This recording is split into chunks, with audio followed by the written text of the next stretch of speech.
What's up, guys? We are back with a full slate of MLB action here on Monday, July 21st. We're going to give out plays on every MLB game on the slate. I'll give you my favorite underdog pick of the day and my massive lock, my pick that regardless of price, I think is the highest chance of cashing today. Slam that like button and subscribe to the channel if you want to keep seeing these videos every single day, and let us know what you're thinking in the comments. I personally answer every comment every single day. Check the pinned comment throughout the day to see our favorite picks, and it pays to check back a couple of times per day to see if there are any changes with injury news coming out and starters being confirmed.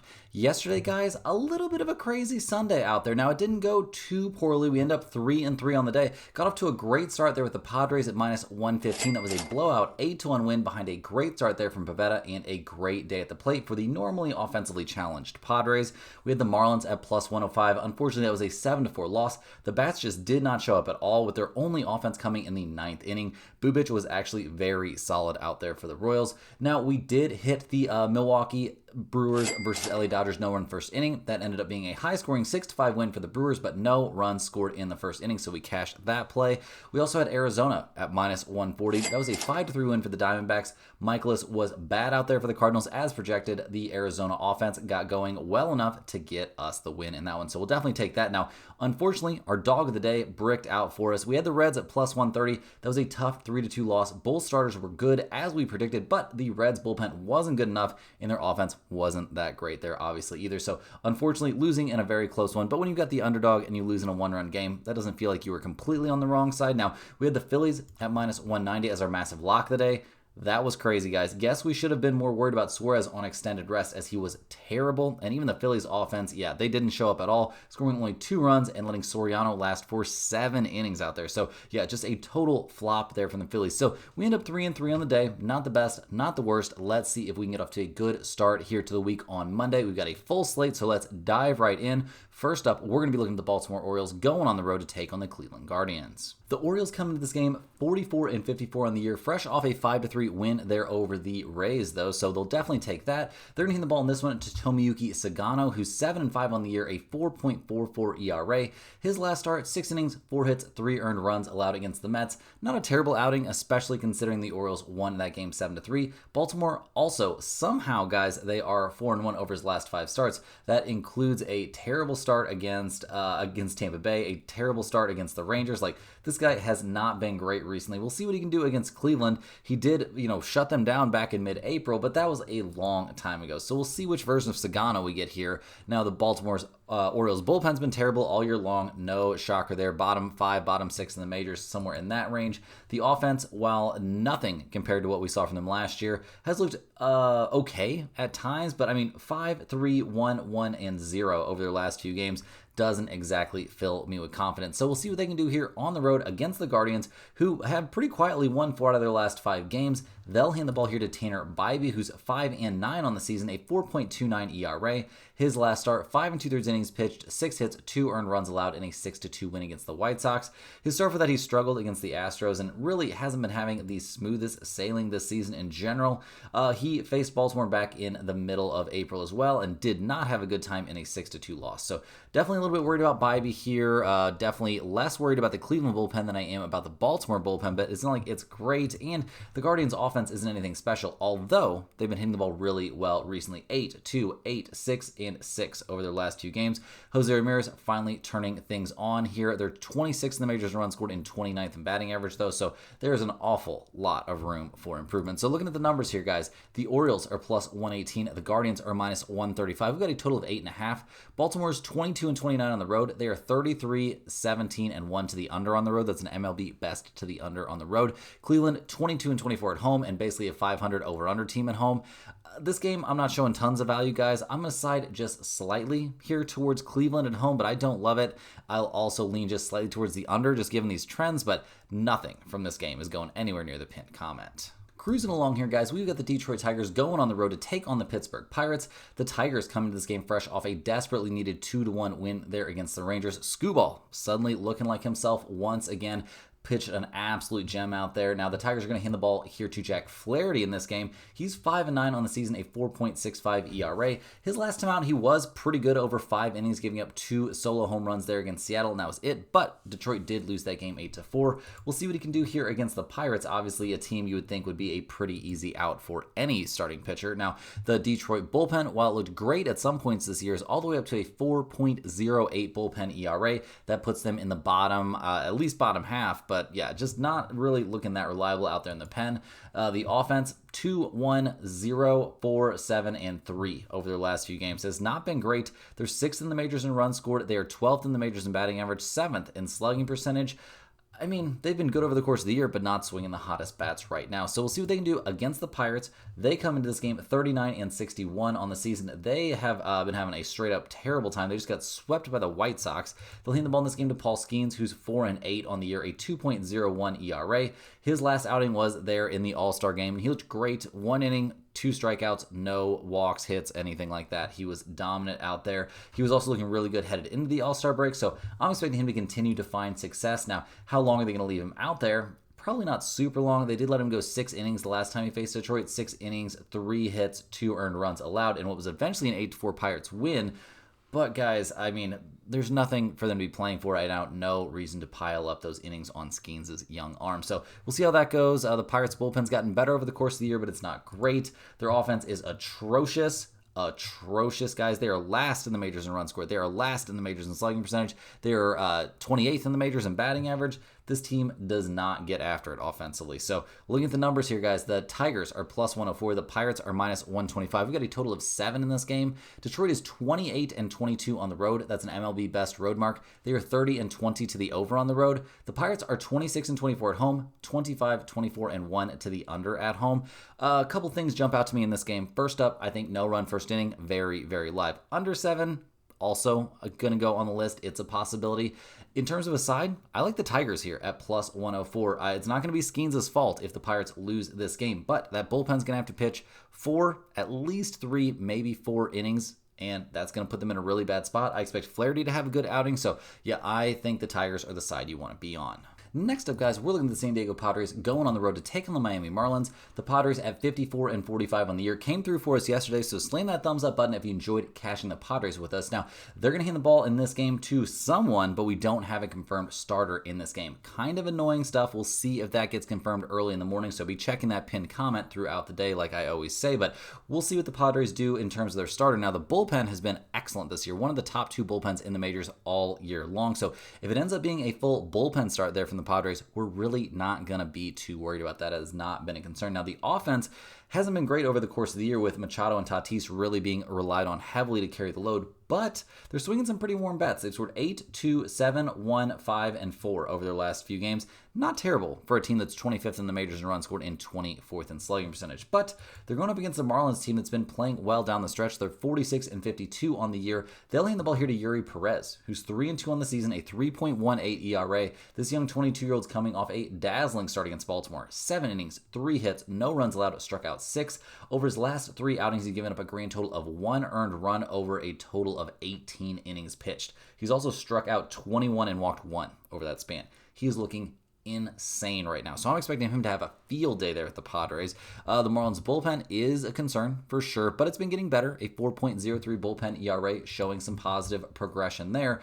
The offense is nothing special. They've scored 4, 3, 8, 11, and 6 over their last few games though, so swinging some pretty warm bats. They are 9th in the majors in batting average, but 19th in runs scored, so maybe they can get back on track here at the plate. We'll see. I'm not going to be holding my breath for the Marlins to be putting up big offensive numbers. But looking at the numbers here, guys, the Padres are plus 112. The Marlins are minus 134. A total of 8.5 in this game. The Padres 23-27 on the road, 26-22 to the under on the road. The Marlins are 22-28 at home, 29-21 to the under at home. I definitely think under 8.5 is going to be live in this game, depending on who the Padres have start for them. But I think that's going to be live, and I probably am going to like the Marlins at minus 134, but we have to wait a little bit here because we don't know who's starting for the Padres. Hey guys, hopping here with a quick shout out to the sponsor of today and every day's video, and that is stumpthespread.com. Click the link in the description to go over there and see the top confidence picks from our entire team of experienced cappers. Right now, our premium members are getting daily MLB and UFC picks. We've got NFL and college football coming up before you know it as well. Major League Baseball has been our most profitable sport the last several years in a row and is off to a very, very good, more than first half of the season at this point. And at stumpthespread.com, you'll be able to see exclusive free picks that are only posted there, our free-to-use bet size calculator, and our premium top confidence picks, which might not and usually will not always match what you see here in the videos, as I am not the premium MLB capper for Stump the Spread. We've got a monster over there with many more years of MLB experience. He uses some very sophisticated tools and algorithms to make his predictions, taking a crazy amount of data points into consideration on every single play. A ton of work goes into those plays, so every time it's not a huge winning day, it's a little bit of a surprise, at least to me. Now, yesterday was not his best day. He went 2-2 overall. He did break a 2-unit play, a 1-unit play. He had the Braves, had the Dodgers. Those were his 2 losses. He also had Arizona and the Orioles. Those were his 2 wins.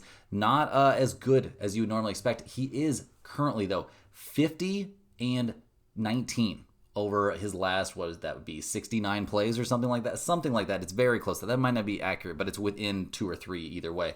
He has been absolutely on fire this month. Now, since the All-Star break, it's been a little bit of a struggle, but he's going to get back on a run, guys. It's a long-term game. He's been showing long-term success. So definitely check out the premium plays. They're a great value. There's also great free information over there at stumpthespread.com. Click the link in the description to go over there and sign up for the free email list. All you have to do is set up a free account. They just need your name and your email address. That's it. You'll get 1 email straight to your inbox every single day with at least 1 free pick in it, sometimes 2. Parlays included in those emails very often. Information on niche sports betting like golf, tennis, NASCAR, stuff like that is all included in those emails. It's free information straight to your inbox every single day. Definitely check that out. Also, if you're a huge fan of what we're doing here every single day, you want to sign up for a YouTube channel membership. Channel members are eligible for our members-only giveaways. And guys, today is one of those giveaways. We're going to be doing a giveaway for a Stump the Spread hoodie to 1 random channel member. It looks like we've had a nice little flurry of new members, so congratulations to all of you. You're in on this giveaway. So we're going to go ahead and click the button right now, spin this wheel, see who the winner of the Stump the Spread hoodie mailed straight to their mailbox is going to be.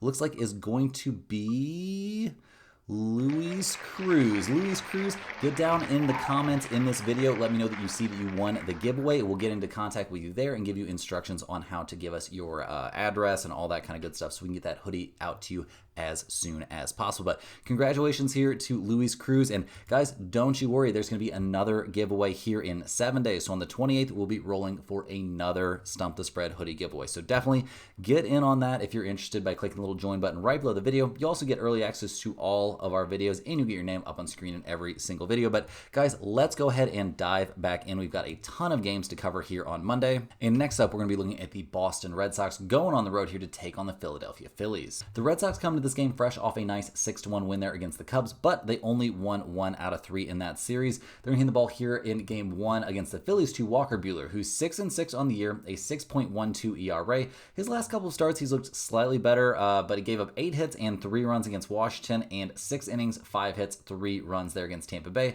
Both of those were wins for the Red Sox, but overall this guy has not looked very sharp this season. We'll see what he can do against the Phillies. Not a team he's faced this year, but I'm not exactly expecting him to do amazing. We'll see how it goes. Now, the Red Sox bullpen has been very respectable down the stretch this year. A 3.45 bullpen ERA is excellent. The offense, it's been fine. Maybe not recently. I mean, 6-0, 1, 4, and 1 over their last few games. Not really on fire. They are 5th in the majors in runs scored and 5th in slugging percentage, but not swinging the hottest bats. So we'll see what they do here on the road against the Phillies. They come into this game fresh off of losing 2 out of 3 against the Angels. That's pretty embarrassing. They're going to hand the ball here to Zach Wheeler, who's 9-3 on the season, a 2.36 ERA.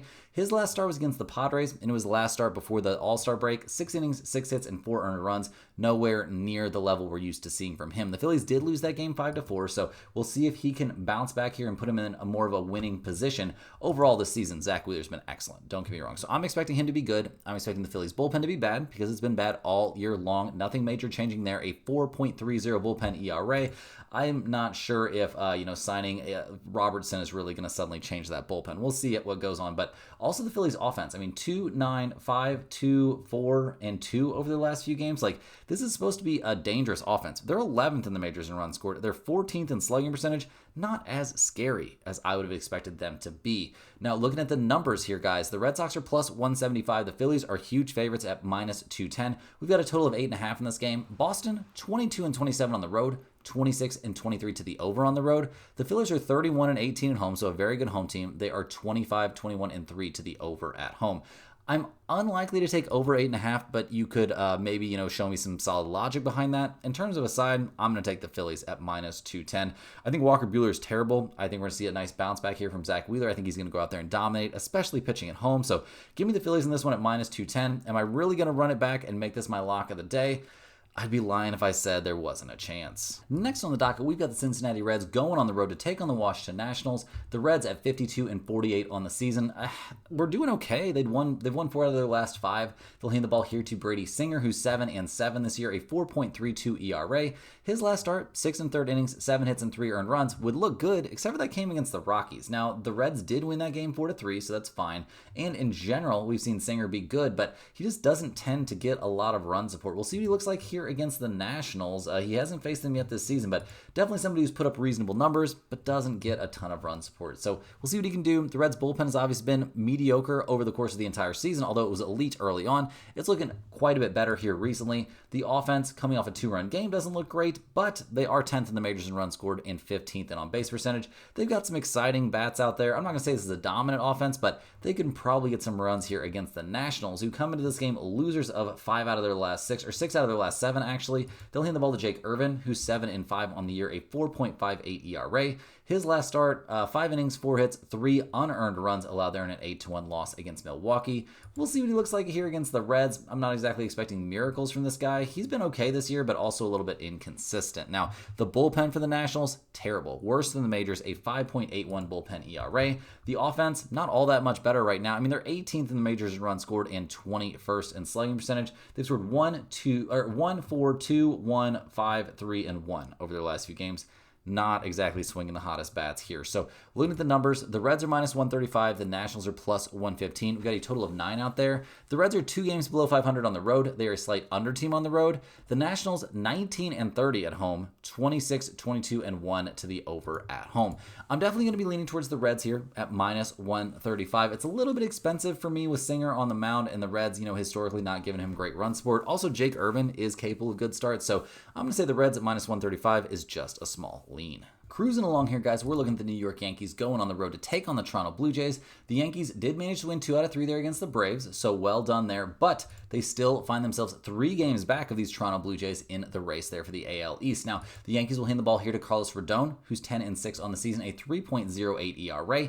He was okay in the All-Star game, gave up a hit, struck out 1 over his 1 inning of work there. His last start, he was nuts against the Cubs. 8 innings, 4 hits, no runs allowed, 8 strikeouts, 1 walk, and an 11-0 win. That was a bounce back, though, after getting shelled by the Mets. He pitched against Toronto back on June 30th. 5 innings, 5 hits, 2 earned runs, and a 5-4 loss there for the Yankees. So we'll see what he looks like in this start against the Blue Jays. See what that Yankees bullpen looks like also. A 4.13 bullpen ERA is becoming a large concern for the Yankees here down the stretch. The offense seems like it's back alive a little bit. I mean, 4, 12, 3, 1, and 2 over their last few games, though. Maybe not exactly top tier. So we'll see how that goes. They are 3rd in the majors in runs scored and 4th in batting average, but they've shown over the course of the year they're very capable of going ice cold. So we'll see what they do here on the road against the Toronto Blue Jays, who are obviously leading the AL East. They've won their last 3 in a row. They just swept the Giants. They'll hand the ball in this one to Kevin Gausman, who's 6-7 on the year, a 4.19 ERA. His last start was against the Athletics, and he wasn't great. 5 innings, 5 hits, 3 earned runs, in a 4-3 loss. The last time he faced the Yankees, though, 5 innings pitched, 6 hits, 2 earned runs allowed, in a 12-5 win for the Blue Jays. So I'm expecting Gausman to be okay in this one. I think the Toronto bullpen has been excellent. It's looked way better than the Yankees recently, a 3.55 bullpen ERA, very respectable. The offense, 8, 6, 4, 3, 3, 7, 1, and 6 over their last several games. Guys, this is the 12th highest scoring offense in the majors, but they're 1st in batting average and 2nd on base percentage. They're putting the pressure on you constantly. And if they get to Rodon a little bit and he has to go out of this game early, then they get to go up against that Yankees bullpen. So looking at the numbers here, guys, the Yankees are minus 120. The Blue Jays are plus 100. We've got a total of 8 out there. The Yankees are a 500 road team. They're a slight over team on the road. Toronto is 35-16 at home. That's an MLB best at home. They're also 31-19-1 to the over at home.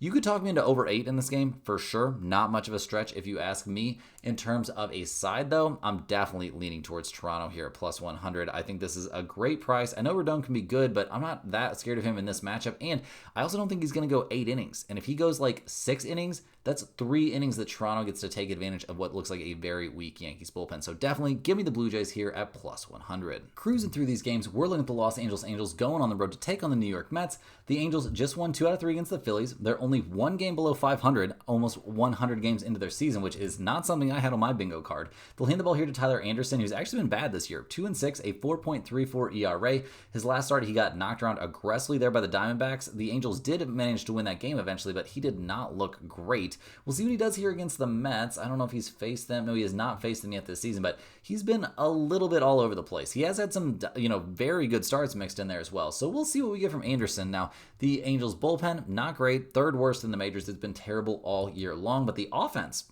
really alive right now. 8, 6, 6, 1, 10, and 6 over their last few games. Very respectable, guys. They're 9th in the majors in slugging percentage. They are 16th in runs scored.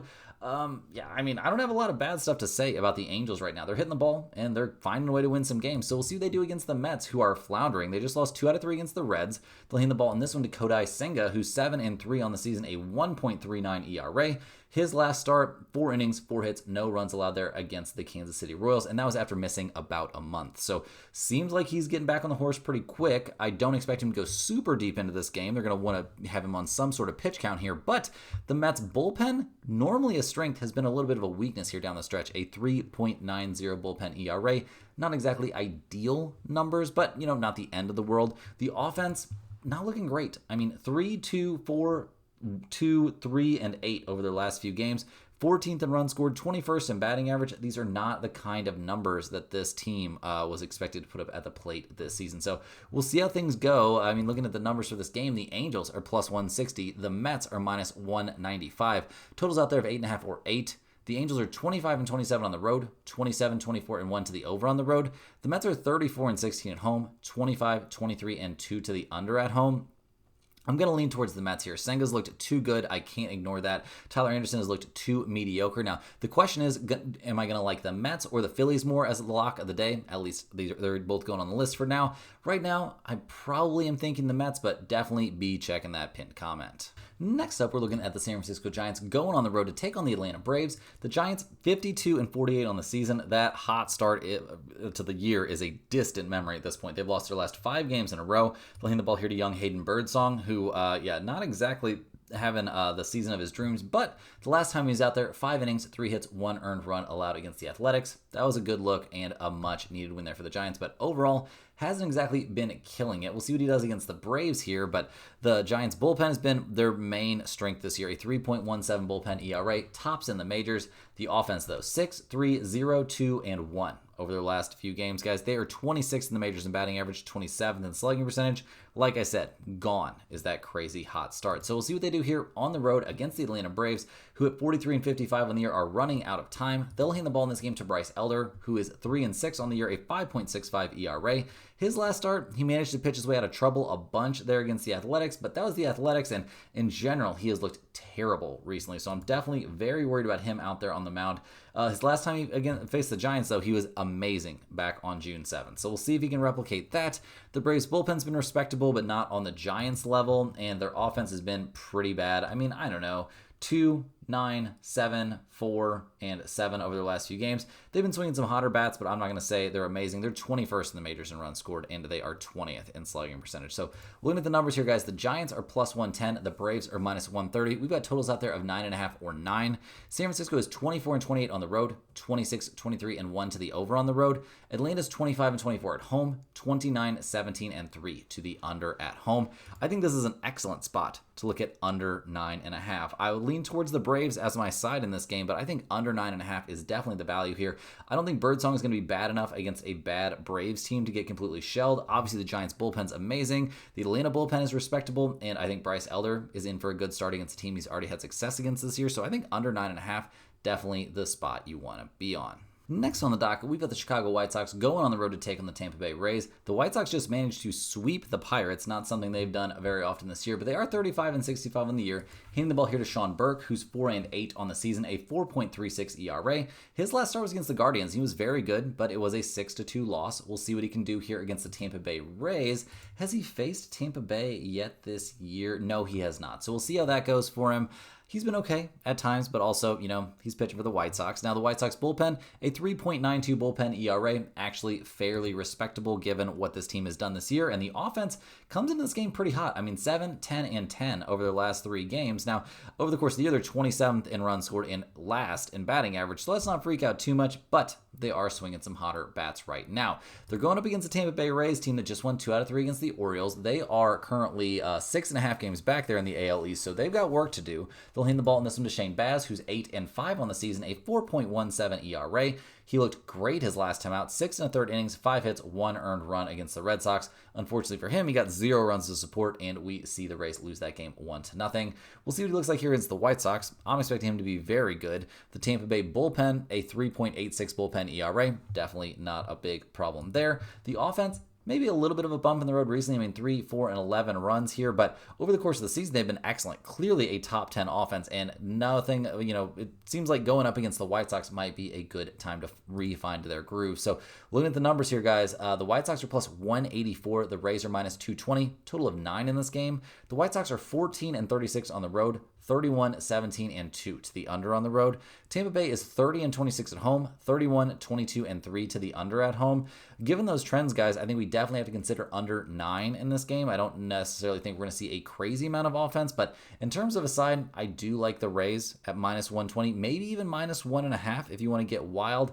Do I like them enough to make them my lock of the day? I think I've got a couple better options out there, so Tampa Bay probably not making the pinned comment. Okay, guys, we're looking at the Kansas City Royals going on the road to take on the Chicago Cubs. The Royals come into this game fresh off a desperately needed 7-4 win there over the Marlins, but at 48-52 on the year, they've got a ton of work to do. They'll hand the ball in this game to Noah Cameron, who is 3-4 on the season, a 2.31 ERA. His last time out, greatness against the Mets, guys. 6 2/3 innings, 7 hits, no runs allowed. Start for that dominated the Pirates, so we'll see what he can do here in this matchup against the Cubs. Obviously, one of the tougher teams you can face out there if you're a starting pitcher. Now, the Royals bullpen's been solid, a 3.69 bullpen ERA. Not going to complain about that.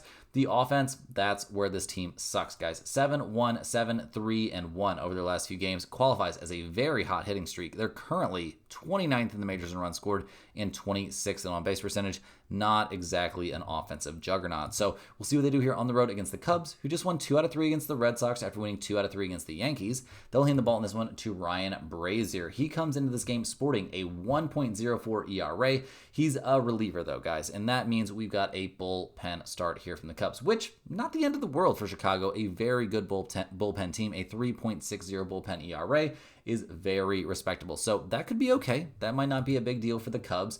Now, their offense, 1, 6, 4, 4, and 5 over their last few games. Not swinging the hottest bats. They are second in the majors in runs scored. They are 5th in batting average, 3rd in slugging percentage, but maybe not killing it at the plate right now. So looking at the numbers, the Royals are plus 120, the Cubs are minus 140. We've got a total of 8 out there.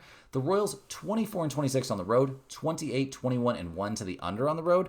The Cubs 32-15 at home, 24-20-3 to the over at home. This is a weird game, guys. I'm going to be 100% honest. Now, I will lean towards the Cubs at minus 140, but with it being a bullpen start, that introduces a lot of weird variables into things. So probably a game that I'm going to mostly avoid. Next up, we're looking at the Sacramento Athletics going on the road to take on the Texas Rangers. The Athletics at 42-59 on the year, not nearly as inept as they were projected to be. Now, they'll hand the ball in this one to Jacob Lopez, who's 3-5 on the season, a 4.20 ERA. His last start, though, 5 innings, 4 hits, 2 earned runs, and a 4-3 win against Toronto. It doesn't get much better than that, shutting down, or at least slowing down the Toronto Blue Jays. Now, over his last 5 starts, he's been very reasonable. The Athletics, not a great team, are 4-1 over those starts. So we'll see what he can do here against the Rangers. obviously a team that is pretty famously bad at the plate. He faced them twice this season back in April, coming out of the bullpen, and he was great in one outing and bad in the other outing. So we'll see which version we get here of Jacob Lopez. Now, the Athletics bullpen, a big concern. A 5.42 bullpen ERA is not great.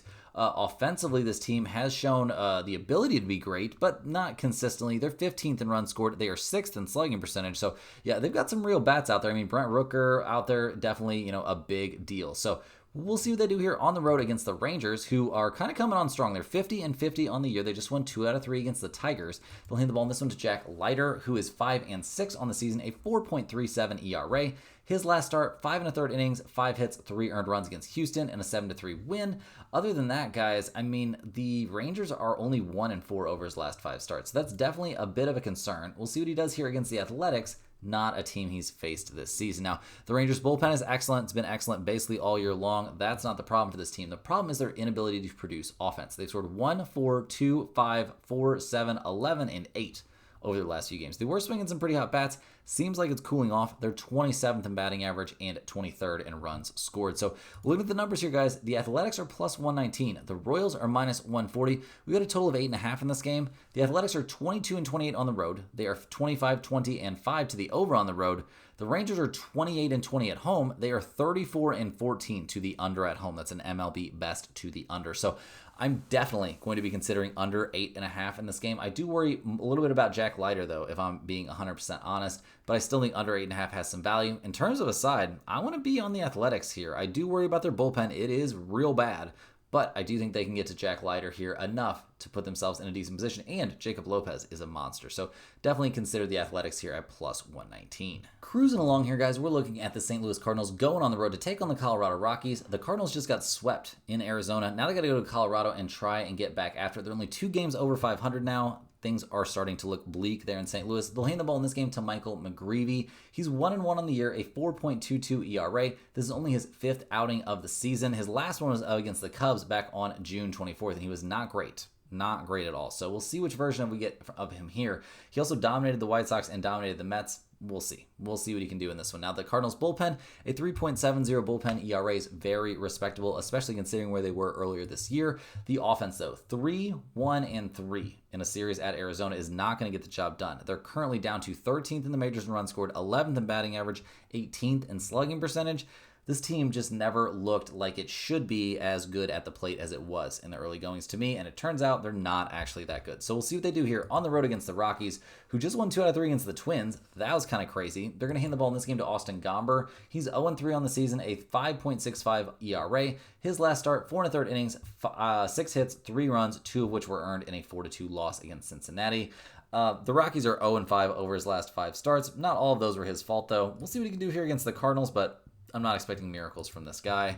Obviously, the Rockies bullpen's terrible. Bottom 4 in the majors. Their offense, not amazing either. I mean, they're currently 27th in runs scored and 23rd in slugging percentage. They're also last in on-base percentage. They scored 1, 10, 6, 2, 3, 3, and 2 over their last few games. So looking at the numbers, I'm not shocked to see the Cardinals as favorites here at minus 148. The Rockies are plus 123, a total of 11.5 in this game. The Cardinals are 22-29 on the road, 26-23-2 to the over on the road. The Rockies are 12-37 at home. That's an MLB worst at home. They are 26-22-1 to the under at home.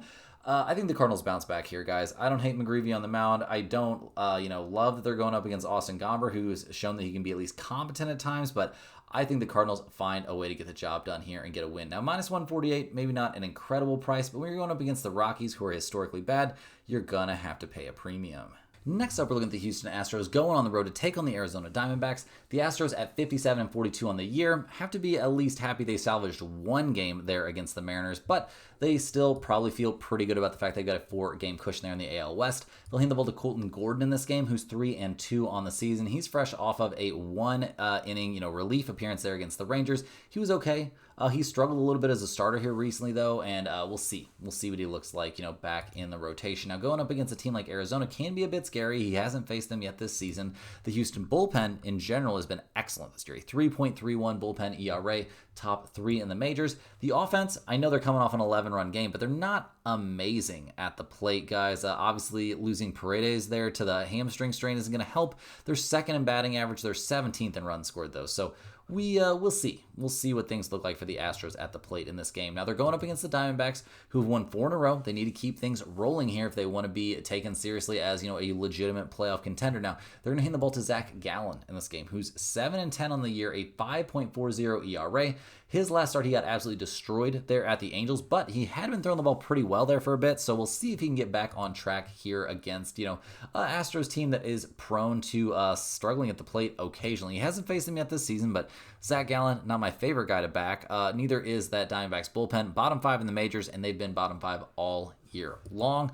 The offense, though, 5, 10, 7, and 5 over the last few games. They're finding their stroke, guys. They're fourth in the majors in runs scored. They're 10th in batting average, 2nd in slugging percentage. This is a dangerous team at the plate. So looking at the numbers, the Astros are plus 128. The Diamondbacks are minus 155. We've got a total of 9 in this game. The Astros are 24-23 on the road, basically a 500 over-under team on the road. Arizona's 26-25 at home, 26-22-3 to the over at home. You could maybe talk me into over 9 in this game. I don't hate that, but I also don't love it. In terms of a side, I will take the Diamondbacks at home to continue their hot streak, but this isn't a play where I have tons of confidence, guys. I'm not in the business of backing Zach Gallen if I can avoid it. Rounding into the home stretch here, guys, we're looking at the Milwaukee Brewers going on the road to take on the Seattle Mariners. The Brewers stay red hot. They've won 10 straight games now that they swept the Dodgers. They're going to hand the ball, swept the Dodgers again, I should say. They're handing the ball in this one to Brandon Woodruff, who's 1-0 on the year, a 2.61 ERA. This is only his 3rd outing of the season. His first 2 starts, though, very good against the Marlins and serviceable against the Nationals back on the 12th. So we'll see what he looks like after a little bit of a longish break. I'm expecting him to go out there and be very solid, though.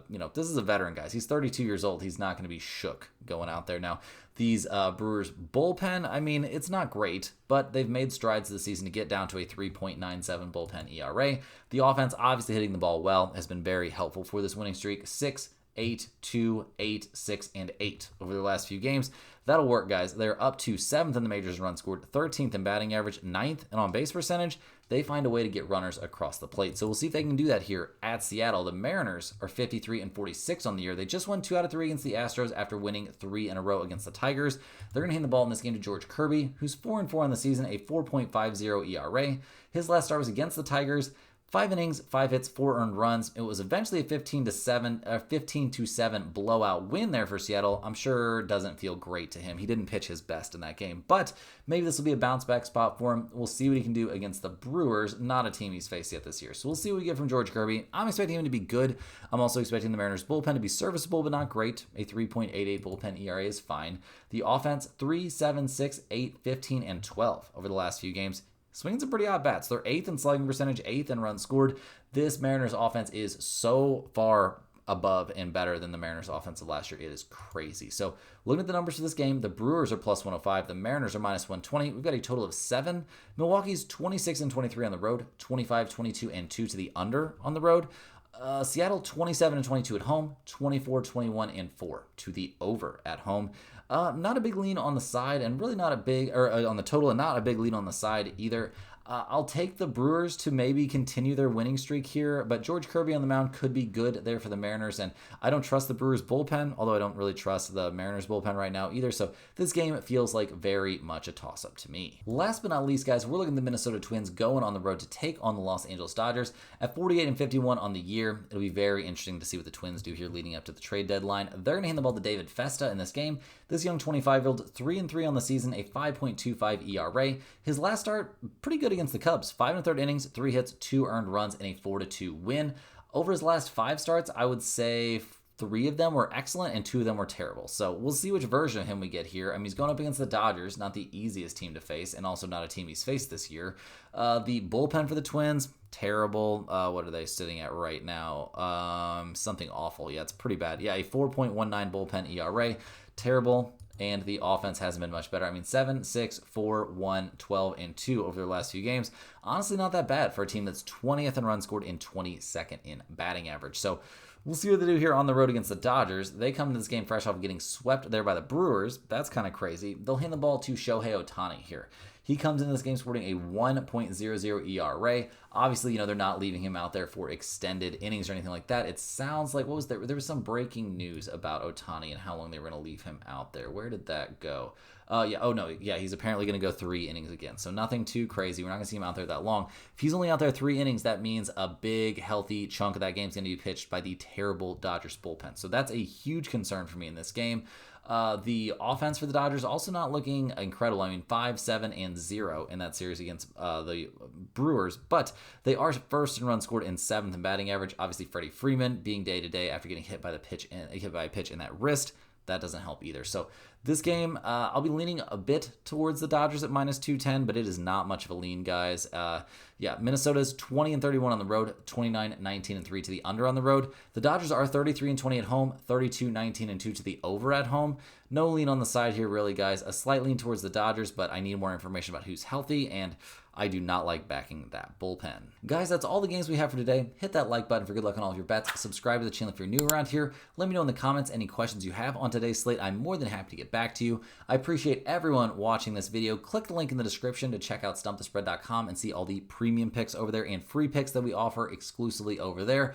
And get on that free email list, guys. It's great information straight to your inbox every single day. We'll see you guys right back here tomorrow, same time, same place, for more sports betting action.